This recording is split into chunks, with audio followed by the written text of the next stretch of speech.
સાંભળવાની બહુ મજા પડશે. એવું કહેવાય છે કે 1 મિલી સેકન્ડનું મૂલ્ય જાણવું હોય તો ઓલિમ્પિકમાં સહેજ માટે ચંદ્ર ચૂકી જનાર ખેલાડીને પૂછો. 1 સેકન્ડનું મૂલ્ય જાણવું હોય તો અકસ્માતમાંથી ઉગરી ગયેલા વ્યક્તિને પૂછો. 1 મિનિટનું મૂલ્ય જાણવું હોય તો ટ્રેન ચૂકી જનારા મુસાફરને પૂછો. 1 કલાકનું મૂલ્ય જાણવું હોય તો રાહ જોતા પ્રેમીને પૂછો.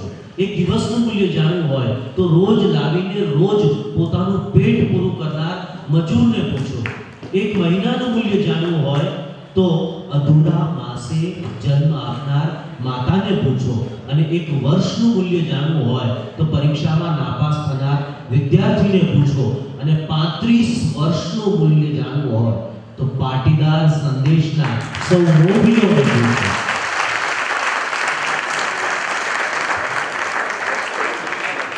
21,000 બહુ જ મોટી વાત છે સાહેબ. આ આંકડો પાર કરવો હોય સામયિક કોઈ જ્ઞાતિનું સામયિક, અને એ પણ સાતત્યપૂર્ણ, એક પણ અંક ચૂક્યા વગર. બાકી તો આપણે સૌ જાણીએ છીએ કે જ્ઞાતિમાં 5 જણા સહયોગ આપનારા હોય અને 10 જણા એ પ્રકારના આપણી સમાજ વ્યવસ્થામાં આપણે જીવીએ છીએ. ત્યારે આ મુકામ પર પહોંચ્યા છીએ એ બહુ જ મોટી વાત. 417 સળંગ અંક, અખંડ અંક, બહુ મોટી સિદ્ધિ કહેવાય. અને સામયિક, સમાજનું સામયિક, એ વિચારોને પ્રદર્શિત કરવામાં, લોકો સુધી પહોંચાડવામાં એ બહુ જ મોટો ફાળો હોય છે. ત્યારે આજે એ નિમિત્તે આપણે સૌ મળ્યા છીએ એનો વિશેષ આનંદ છે. આજે મોટાભાગના કેટલાક જ્ઞાતિજનો આવી ગયા છે, આવતીકાલે આવવાના છે. ત્યારે આપ સૌ પણ અહીં ઉપસ્થિત છો. ત્યારે આ સૌ જ્ઞાતિજનોને આ સુંદર ગુજરાતી ભાષાનું ગીત, જે પાયાના પથ્થર છે પાટીદાર સમાજના, એમને અમે ખાસ સમર્પિત કરીએ છીએ. પણ એ પહેલા ખૂબ તાળીઓ આ પાટીદાર સમાજના સંદેશના પાયાના પથ્થરોને, શિલ્પીઓને.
તો ડૉક્ટર હોવાને કારણે જ એ સેવાકીય પ્રવૃત્તિ અંદર પડેલી જ હોય, પણ એમની જે સેવા છે, એની સુગંધ છે, એ ભુજને ઓળખ આપવાની ન હોય એવી રીતે આપણા સમાજને પણ ઓળખ આપવાની રહેતી નથી. અને એટલે જ આમ તો કહેવું ન જોઈએ, આપ સૌ જાણો છો કે લંકા આખી સળગી ગઈ ત્યારે એક વિભીષણનું ઘર સળગ્યું નહોતું. એમ ભુજમાં ધરતીકંપ આવ્યો હતો ત્યારે ડૉક્ટર સાહેબના ઘરને ઊની આંચ પણ નહોતી આવી. તો આવા શખ્સિયતને સલામ કરીને હવે પછીની ગીત તરફ આપણે પ્રયાણ કરીએ.